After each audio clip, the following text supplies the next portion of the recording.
4 बातें आज के संदर्भ में करूंगा। भाग जागना, भाग जगाना, भाग फूट जाना और भाग बदल जाना। चारों बातें भाग्य से जुड़ी हुई है। या एक जोड़ दे, भाग साथ न देना। भाग जागना, भाग जगाना, भाग साथ न देना और भाग फूट जाना। भाग बदलना और जगाना एक ही बात है। आज हम इन चारों बातों पर ध्यान रखें। हर व्यक्ति के जीवन में कई बार ऐसा प्रसंग आता है जब उसके मुख से निकलता है आज हमारा भाग जाग गया। प्राय गुरुओं के पास आते हैं, दर्शन करते हैं, लोग गदगद होते हैं, मन में प्रसन्नता होती है, कहते हैं आज मेरा भाग जाग गया। शिखर जी की वंदना कराए, आज मेरा भाग जाग गया। कोई अपूर्व लाभ मिला, आज मेरा भाग जाग गया।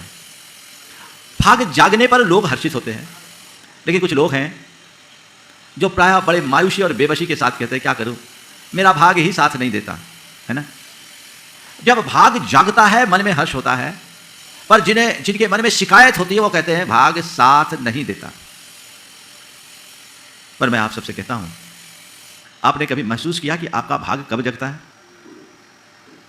भाग कब जगा? महाराज आपके दर्शन हो गए, धन्य भाग हो गया, मेरा भाग जग गया। तो अपने गांव में बैठे रहते तो भाग्य जगता क्या? कब जगा तुम्हारा भाग्य? जब तुमने वो प्रयास किया। पुरुषार्थी व्यक्ति का भाग सदैव जागा रहता है और आलसी व्यक्ति का भाग फूट जाता है। भाग को जगाना है तो पुरुषार्थी बनो, कर्मनिष्ठ बनो, कर्तव्यनिष्ठ बनो और अपने लक्ष्य के प्रति सतत अभिमुख होकर के चलो।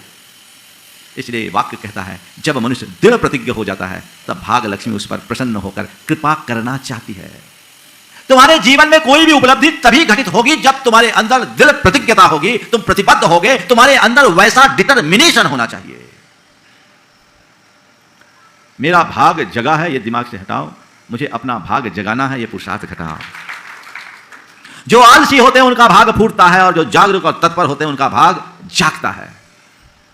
अवसर तो हमारे पास हर क्षण होते हैं, लेकिन हम अपने अवसर का उपयोग कहां करते हैं?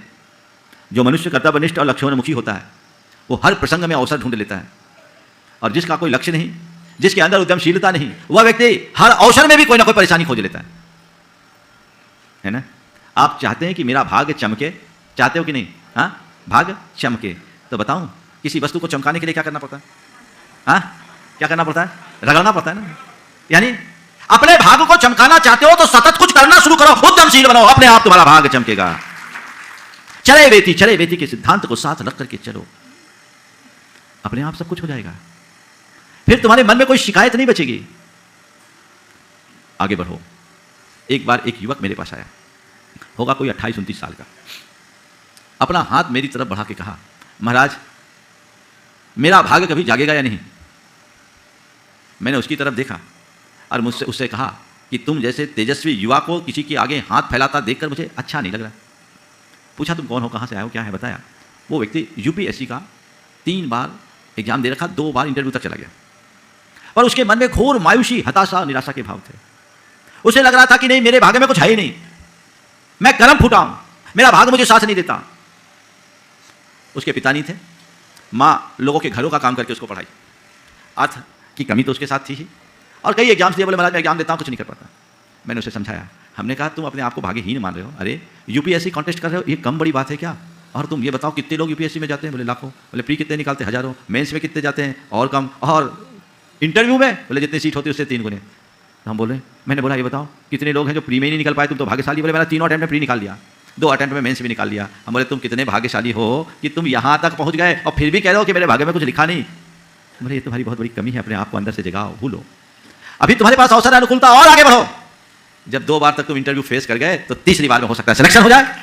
हारते क्यों? महाराज अब मेरी हिम्मत नहीं होती, थक गया हूं, अब हमारे खर्चे पानी की व्यवस्था नहीं होती है। कैसे? बोले अपना जीवन तो एक रिक्शा चलाने वाला भी चला लेता है, अखबार बेचने वाला भी कर लेता है, तुम क्यों ऐसे हताश हो? अपना खर्च निकालने के लिए क्या होगा? तुम्हें घंटे 2 घंटे का समय देना, तुम 4 बच्चों को कोचिंग करा दोगे, ट्यूशन पढ़ा दोगे तो तुम्हारा काम हो जाएगा।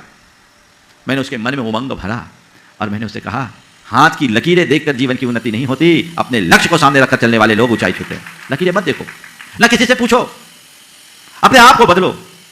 मेरे संबोधन से उसके मन की उमंग जागी। बोला महाराज आज बहुत संबल मिला, अभी तक मैं बहुतों के पास गया, लोगों ने मुझे ढेर तरह के कर्म कांड बताए, पर आज आपने जैसा मोटिवेशन मुझे दिया उससे महाराज अब उम्मीद जग गई, बहुत एनर्जी मिल गई, अब मैं करता हूं। अभी तक तो मैंने छोड़ दिया था कि ऐसा कुछ नहीं करना, और मन में सुसाइड करने तक का मन बन गया था। महाराज आशीर्वाद दो, मैं करूंगा, मैंने पूरी ताकत से कर, और एक सोच के मुझे आईएएस निकालना है, आगे बढ़ेगा। उसने अगला अटेम्प्ट दिया, उसका सिलेक्शन हो गया और कस्टम एक्साइज में भी पदस्थ है।